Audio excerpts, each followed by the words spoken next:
Bismillahirrahmanirrahim. Assalamualaikum warahmatullahi wabarakatuh. Kami dari kelompok 2 akan mempresentasikan tugas kami dengan mata kuliah manajemen keuangan. Pertama-tama saya ucapkan terima kasih kepada Ibu dosen, dan berikutnya sebelum ke presentasi kami akan memperkenalkan dari kelompok kami. Perkenalkan, nama saya Yudi Permana, NPM 101200032. Perkenalkan, saya Analisa Rasya Jami, NPM 101233. Perkenalkan, nama saya Muhammad Yohanes 11204. Perkenalkan, nama saya Sutomo dengan NPM 10120443. Baik, itulah perkenalan dari kelompok kami. Langsung saja ke presentasi. Baik, saya Yudi Permana akan menjelaskan tentang rasio keuangan perusahaan PT Surya Toto Indonesia.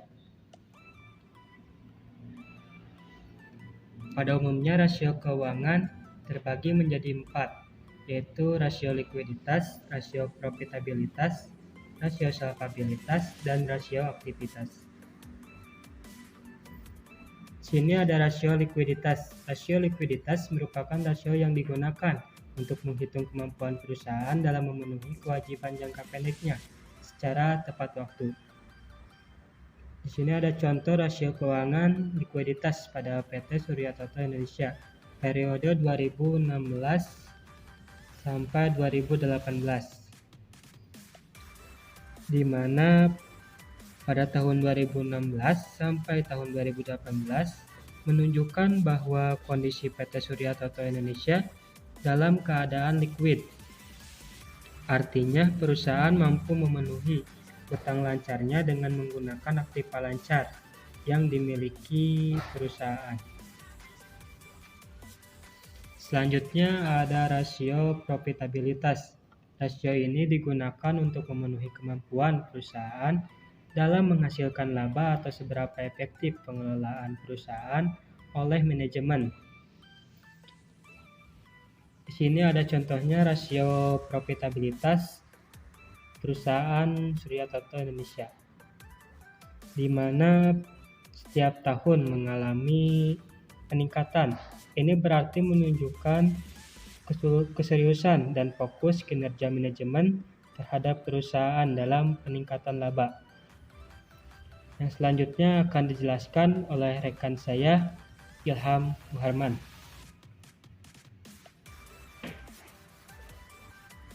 Baik, saya Ilham Muharman akan melanjutkan presentasi dari ini. Selanjutnya yaitu rasio salpabilitas.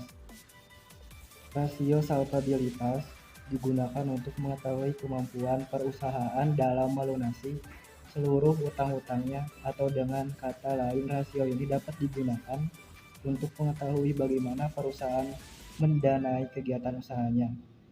Berikut contoh rasio keuangan PT Surya Toto Indonesia Tbk.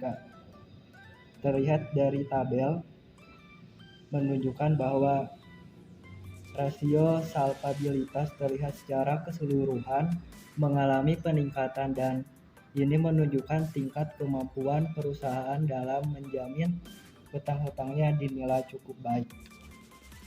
Selanjutnya rasio aktivitas. Rasio aktivitas digunakan untuk mengetahui seberapa efektif manajemen perusahaan menggunakan aktivitas yang dimilikinya dalam melaksanakan kegiatan perusahaan.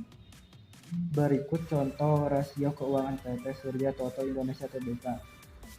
Dalam tabel terlihat menunjukkan nilai rasio yang belum cukup baik. Yang ini dikarenakan terjadinya penurunan dari tahun ke tahun dan perusahaan belum mampu memanfaatkan aktivitas secara maksimal. Baik, selanjutnya akan dijelaskan oleh rekan saya, yaitu Nunik. Saya Nunik Nurasya Jamil. Saya akan sedikit menjelaskan judulnya studi kasus sistem nilai waktu dari uang. Metode yang digunakan adalah penelitian deskriptif dengan melalui pendekatan kualitatif yang tidak menitik beratkan pada hasil, melainkan pada proses yang terjadi atas interpretasi dan pemahaman. Dalam menjelaskan suatu fenomena, pendekatan kualitatif menurut Bock dan Taylor adalah prosedur penelitian yang menghasilkan data deskriptif berupa kata-kata tersebut atau lisan dari orang-orang dan perilaku yang dapat diamati. Dengan menggunakan pendekatan kualitatif deskriptif diharapkan dapat memaparkan sebuah gambaran mengenali suatu aktivitas secara terperinci, keadaan atau hubungan yang menghasilkan sebuah penjelasan dari fenomena yang Saya terjadi. Rasis Utomo akan menjelaskan studi kasus capital budgeting penganggaran.